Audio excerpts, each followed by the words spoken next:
Buenos dias from San Gervasi. This is the Rorschach Spain update from the 4th of September, 2025. Quick summary of what's going down in Spain.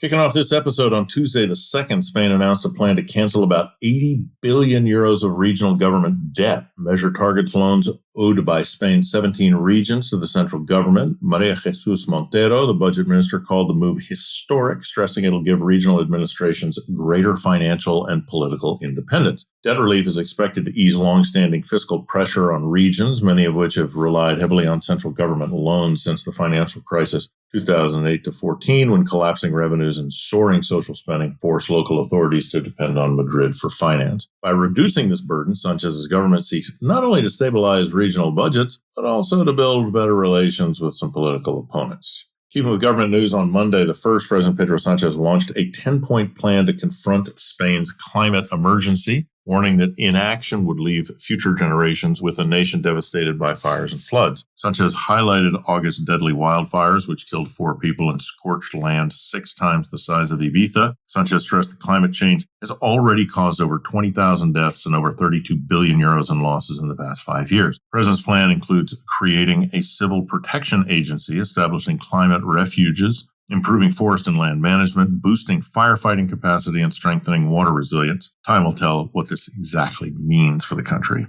Next up, summer is pretty much over, so let's talk about the tourist season. On Tuesday the 2nd, the National Statistics Institute had the big reveal showing that Spain reached a historic milestone of 11 million international visitors in July, the highest monthly figure ever recorded in Spain. The Institute also reported so far this year, tourists have spent an average of about 1,500 euros each, a 4.4% increase compared to 2024, pushing total spending to just over 76 billion euros between January and July. Consumer goods. On Saturday the 30th, Spain's Ministry of Agriculture, Fisheries and Food banned the import and transit of most fruits to the Canary Islands in the northwest coast of Africa to protect vineyards from phylloxera, a tiny sap-sucking insect that attacks grapevine roots and leaves, devastating vineyards and threatening global wine production. Regional government requested the move after the pest was detected in Tenerife and confirmed by the National Reference Laboratory. Nadavi Quintero, Canary Islands agriculture minister, called the measure essential to safeguard the archipelago's wine heritage. No date has been given yet for the normal import and export rules will return.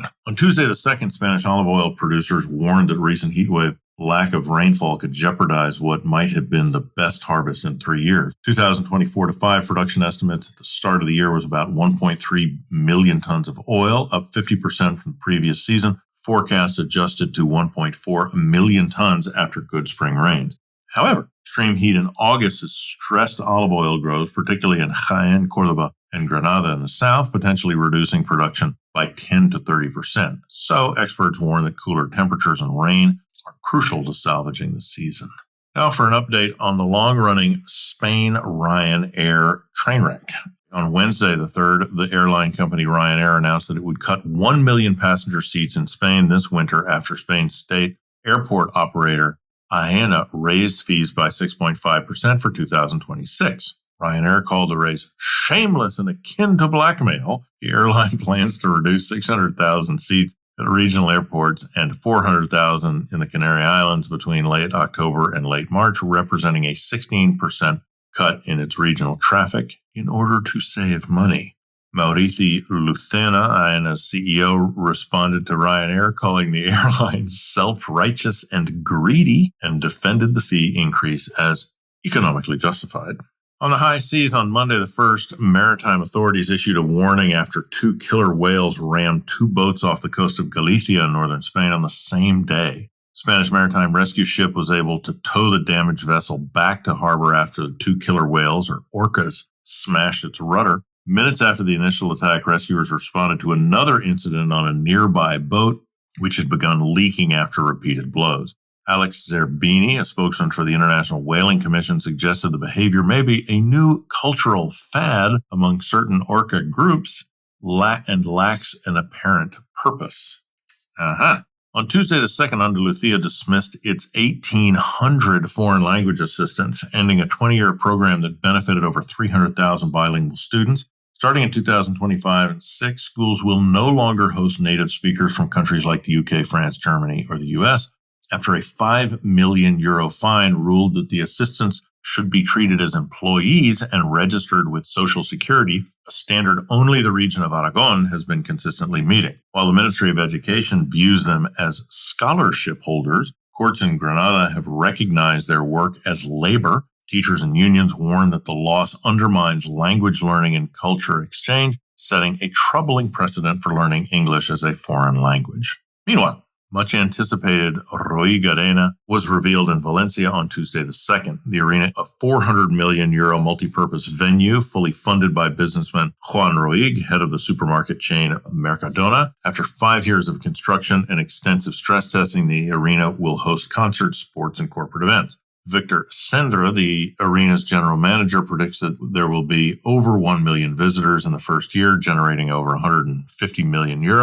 The arena can accommodate up to 20,000 spectators for concerts and more than 15,000 for basketball games, and will host both men's and women's Valencia-based teams.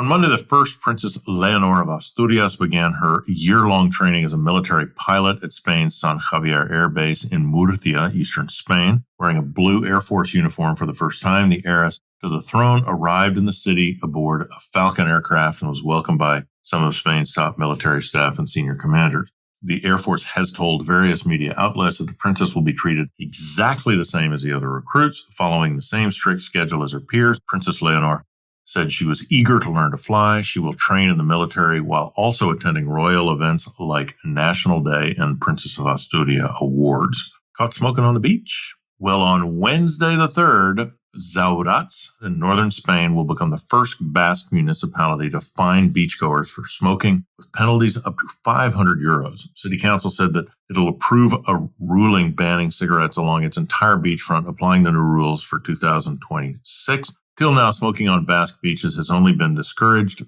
but Zaurats will now enforce the ban with police sanctions. Prosecutors argue that the measure protects both public health and the coastal environment, since cigarette but to the most common form of beach litter. Ordinance also prohibits other disruptive activities, including littering, cooking, bonfires, overnight stays, and using loudspeakers. And finally, on Tuesday the 2nd, property website Idealista came out with their official 2025 roster of Spain's most beautiful villages. So who are some of the contenders? Jerez de los Caballeros and Lerena in Extremadura, western Spain, took top spots with their Templar heritage and Mudéjar architecture.